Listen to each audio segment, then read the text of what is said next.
ಈ ರೀತಿ ಒಂದ್ಸಲ ಪಾಲಕ್ ಚಪಾತಿ ಮಾಡಿ ಅದಕ್ಕೆ ಕಾಂಬಿನೇಷನ್ ಆಗಿ ಟೊಮೆಟೊ ಗೊಜ್ಜು ಮಾಡ್ಕೊತೀನಿ. ತುಂಬಾ ಟೇಸ್ಟಿಯಾಗಿರುತ್ತೆ.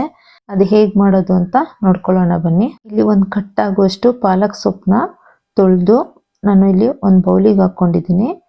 ಇಲ್ಲಿ ಪಕ್ಕದಲ್ಲಿ ನಾನು ನೀರು ಕಾಯಲಿಕ್ಕೆ ಇಟ್ಟಿದ್ದೆ.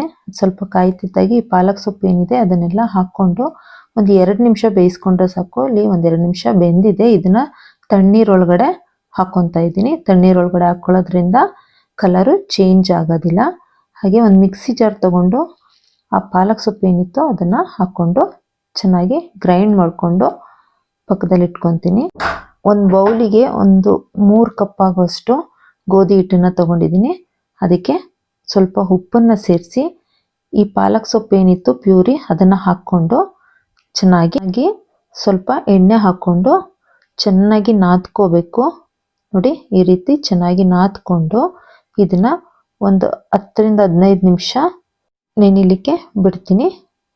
ಈಗ ಒಂದು 15 ನಿಮಿಷ ಆಗಿದೆ. ಇಲ್ಲಿ ನಾನು ಈ ರೀತಿ ಮಾಡಿಕೊಂಡು ಒಂದೊಂದೇ ಉಂಡೆಯಾಗಿ ತಗೊಂಡು ಲಟ್ಟಣಿಗೆಯಿಂದ ಲಟ್ಟಿಸ್ಕೊತೀನಿ. ಕಾದಿರುವಂಥ ಹೆಂಚಿನ ಮೇಲೆ ಹಾಕಿ 2 ಸೈಡು ಎಣ್ಣೆ ಅಥವಾ ತುಪ್ಪ ಇಲ್ಲ ಬೆಣ್ಣೆ ಹಾಕ್ಕೊಂಡು ಚೆನ್ನಾಗಿ ಬೇಯಿಸ್ಕೊಂಡ್ರೆ ಪಾಲಕ್ ಚಪಾತಿ ರೆಡಿಯಾಗಿದೆ. ಇದಕ್ಕೆ ನಾನು ಕಾಂಬಿನೇಷನ್ ಆಗಿ ಟೊಮೆಟೊ ಗೊಜ್ಜನ್ನ ಮಾಡಿದ್ದೀನಿ. ಆಲ್ರೆಡಿ ಟೊಮೆಟೊ ಗೊಜ್ಜು ಅಪ್ಲೋಡ್ ಮಾಡಿದ್ದೀನಿ. ಒಂದ್ಸಲ ನನ್ನ ಯೂಟ್ಯೂಬ್ ಚಾನಲ್ನ ಚೆಕ್ ಮಾಡಿ ನೋಡಿ. ಇದು Nihas cooking channel. So please ನನ್ನ ಚಾನಲ್ನ ಸಬ್ಸ್ಕ್ರೈಬ್ ಮಾಡ್ಕೊಳ್ಳಿ, ಲೈಕ್ ಮಾಡಿ, ಹಾಗೆ ನಿಮ್ಮ ಫ್ರೆಂಡ್ಸಿಗೆ ಶೇರ್ ಮಾಡೋದನ್ನು ಮರಿಬೇಡಿ. Thank you for watching.